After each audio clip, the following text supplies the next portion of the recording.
Assalamualaikum warahmatullahi wabarakatuh.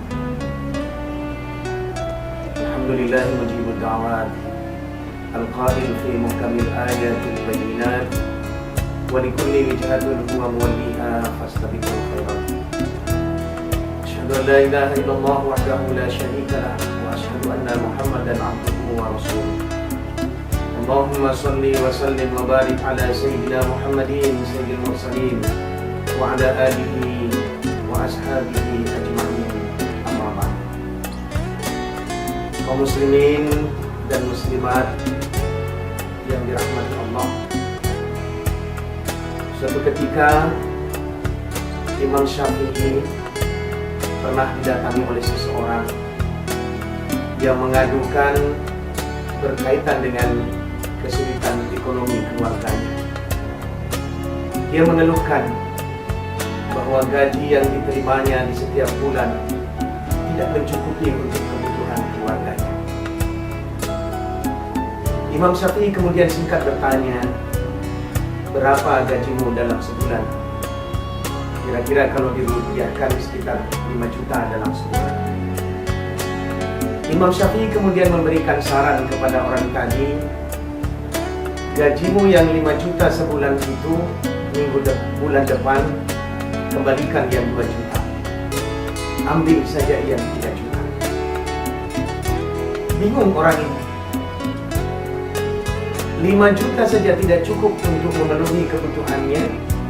Bagaimana kalau kemudian hanya dengan 3 juta? Tapi karena itu adalah saran sang guru, dia ikuti. Ternyata di luar dugaannya, uang 3 juta itu mencukupi kebutuhan keluarganya selama sebulan. Berbeda dengan sebelumnya, justru 5 juta tidak mampu memenuhi kebutuhan keluarganya. Setelah beberapa bulan dia jalani, Imam Syafi'i kemudian memanggilnya dan beliau bertanya apa yang dia rasakan setelah uang 3 juta itu dia gunakan untuk memenuhi kebutuhan keluarganya. Orang tadi kemudian menjawab, alhamdulillah wahai sang imam, kebutuhan keluargaku terpenuhi dan semuanya berjalan dengan lancar. Tetapi dengan penuh keheranan, orang tadi bertanya kepada sang imam, apa sebenarnya rahasia yang terkandung di balik ini semua? Imam Syafi'i kemudian menjelaskan, dari sejumlah 5 juta uang yang engkau miliki, sebenarnya yang benar-benar halal menjadi milikmu hanyalah 3 juta. Selebihnya yang 2 juta itu termasuk subhat, bahkan bisa jadi adalah uang haram di dalamnya yang sebenarnya engkau tidak berhak untuk menerimanya. Karena berbaur antara yang halal dan yang haram, sehingga menyebabkan keberkahan uang yang engkau miliki itu tidak membawa berkah dalam rumah tangga. Kaum muslimin dan muslimat yang dirahmati Allah, dari kisah ini kita bisa memetik pesan terdalam. Terlebih saat ini kita berada di bulan suci Ramadan, kita sedang mengikuti pelatihan Akbar. Semua peserta pelatihan ini adalah umat Islam sedunia. Sebulan penuh kita dilatih. Tema utama yang kita dapatkan dalam pelatihan ini adalah pengendalian hawa nafsu.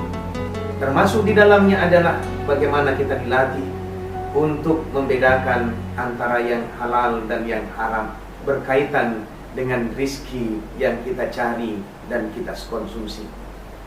Mudah-mudahan dengan berlatih mengendalikan hawa nafsu di bulan suci Ramadan ini, nantinya kita betul-betul menjadi orang-orang yang cerdas dalam membedakan mana yang menjadi hak kita dan mana yang bukan menjadi hak kita.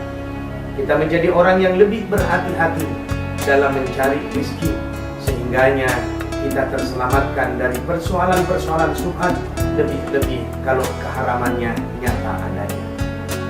Karena bagaimanapun juga rezeki yang haram itu sangat berpengaruh dalam kehidupan diri kita, kehidupan keluarga kita.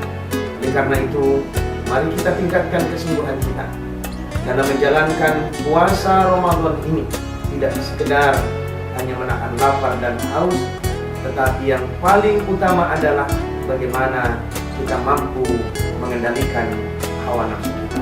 Sehingganya apa yang dikatakan oleh Rasulullah bahwa perang terbesar mengendalikan hawa nafsu, insya Allah kita akan bisa menjadi pemenang-pemenangnya.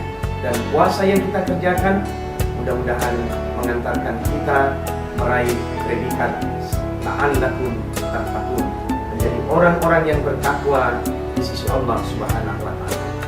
Tentu takwa yang dimaksudkan tidak hanya tercermin menjadikan seseorang soleh dari segi ritual, tetapi lebih dari itu dia pun soleh dari segi sosial.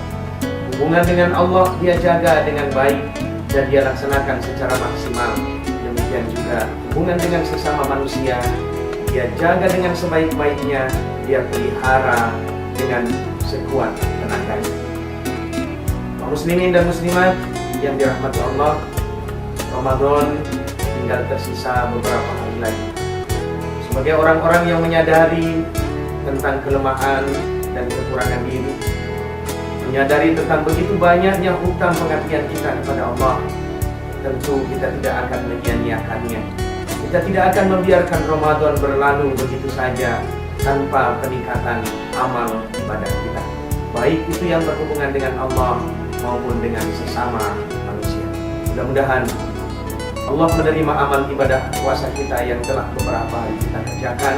Demikian juga dengan amal yang Ramadan lainnya, dan insya Allah dilipat gandakan pahalanya. Harapan kita Allah kiranya berkenan mengizinkan kita dapat menyelesaikan puasa sebulan penuh. Demikian juga dengan amaliyah Ramadan lainnya. Insya Allah Allah pun berkenan mengampuni kekurangan-kekurangan kita di dalam mengabdi kepadanya. Ini yang dapat saya sampaikan. Mudah-mudahan memberikan manfaat bagi kita semua. Mohon maaf atas segala yang kurang berkenan. Ihdinas siratal mustaqim. Wallahul muwaffiq ila aqwamit thoriq. Wallahul musta'an. Wassalamualaikum warahmatullahi wabarakatuh.